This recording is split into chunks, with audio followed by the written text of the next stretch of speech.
Hi everyone, my name is Junon. I have a health science background and I'm the author of the book Truth and Empathy, How to Find Your Soulmate.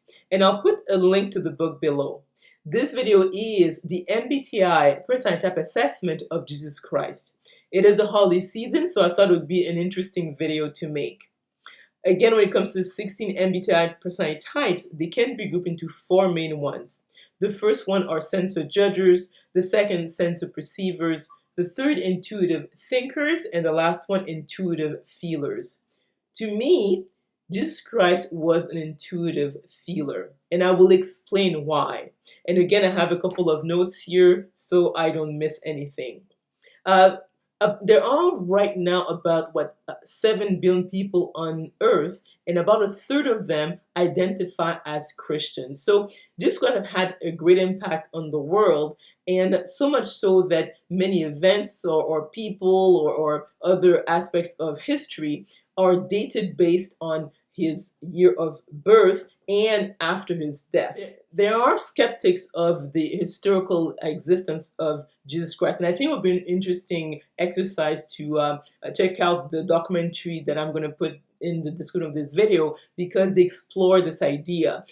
There is some good evidence that the remains of Jesus Christ may have been found in Israel in a family tomb with other members of his family, and I think it would be a good idea to actually look at the evidence for or against his existence. One aspect is quite evident when it comes to Jesus Christ is that he is an intuitive, in a sense that it is about future abstract thought. He was not someone who based his decisions on the five senses. He was someone who obviously thought very differently. He brought new ideas. When you think about 2,000 years ago, when you had the Roman occupation of Israel and so much conflict, and he was preaching to love our enemies, heaven and a loving God, and the soul surviving physical death. All this, you will not usually see someone who's a censor really dive into this aspect. So it's really about abstract thought, and that's really much in line with someone who's an intuitive. Skeptics of the historical Jesus point out that his story is very much that of the sun god Horus. It was in ancient Egypt, in terms of having a virgin birth, having disciples, being persecuted, crucified, and resurrected after 3 days. So I think it's important to understand the historical context of what happened. Is that around 325 AD is that there was a lot of turmoil in the Roman Empire, and the Emperor Constantine decided, okay, to unify his empire to have one religion, which would be Christianity. And to appease people who were worshiping other gods, he decided, okay, let's pick something that people would adhere to and change certain facts. So I think that from my point of view, Jesus Christ did exist, but they sort of merged him with a story that was easier to sort of understand to other people. So they decide to merge the two. That's why his date of birth is on the 25th of December, Christmas Day. Even in terms of when he died on the cross, around April, that's when we celebrate Easter. In terms of the story of the virgin birth, I mean, we know historically that Jesus Christ had brothers and sisters, so his mother was not a virgin. He was not like the only son. The other important aspect is that Christianity is based on the resurrection of Jesus Christ and how he basically paid for the Christians' sins. And I think that the resurrection may have been more sort of a symbolic, he's talking about eternal life, and that really the body is not crucial for life to continue. So in other words, I think that they were trying to appease both sides, in terms of people who were worshiping other gods, but at the same time keep the essence of what Jesus Christ represented. That's why I think it's important to actually explore this idea, and I would recommend to watch the documentaries I'm going to put in the description of this video.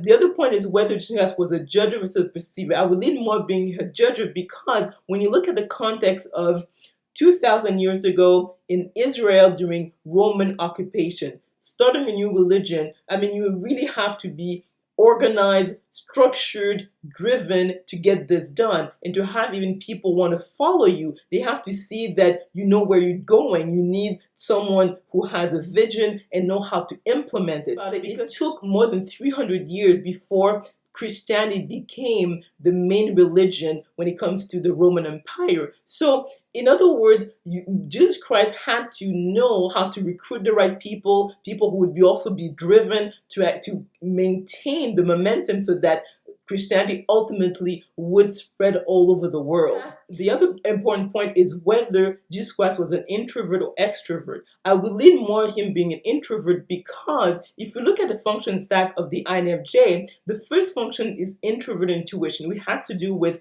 absolute truth. So the brain of the INFJ is the most intuitive, and that's very much in line with someone like Jesus Christ. So we're talking about spiritual truth, a truth that is the absolute. And that's what, true religions are about. It's about a truth that is way beyond the five senses. They're talking about internal life. They're talking about a life beyond the physical. And all the other aspect is that although he has extrovert feeling as a second function, he is not like the ENFJ who is willing to sacrifice truth so that he can keep harmony. I mean, to start a new religion in the context of Israel and Roman occupation, it means that Jesus Christ was, in a sense, a rebel. So I know that a lot of people online talk about the INFJ as being gentle and kind and things of the sort. But if you are going to tell the truth to people,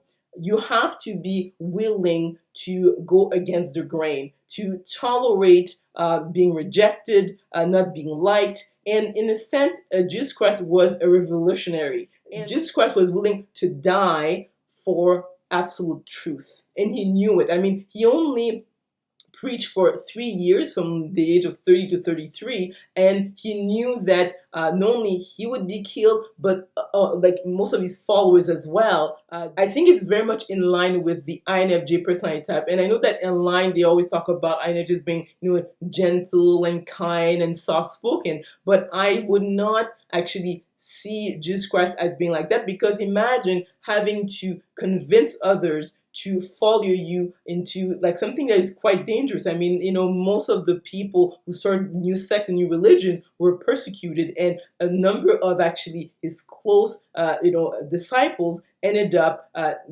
being, tortured and died in very sort of like horrific ways, from being stoned to being crucified themselves. So I would say that Jesus Christ very much fits the INFJ profile. So to summarize, obviously, we're talking about Jesus Christ being someone who's very well known. I mean, he has, made a change history, started a new religion. He also has reshaped, the way people maybe view God, the afterlife. There's controversy whether he was basically sort of a combination of, let's say, God, the God's son Horus. Is it true or not? And again, I think it's good to do our own research, and I will put again below some links of documentaries exploring these ideas. But I would say that he is very much an intuitive feeler, because the theme of his life, clearly, it was meaning and spirituality. He's someone who is very much people-oriented. He's someone who is very intuitive. He's at the height. And even in terms of when you look at the different, let's say, accounts of miracles and healings, which is not that sort of unusual. And I will put again below some links that explore, like, people can do healings nowadays as well. There's something is well documented, even in terms of paranormal abilities, or even people in terms of a near-death experience, explain all this. So some of the stuff that is, has been reported in the Bible is not as sort of unusual as people might think. And again, I'm going to put some information about that in the description below. So again, I would say that when it comes to Jesus Christ, he was someone who was driven, organized, structured, because he was able to create a new religion, and it kept going up to 325 AD when it became the main religion of the Roman Empire. So you had to plan ahead to get this done.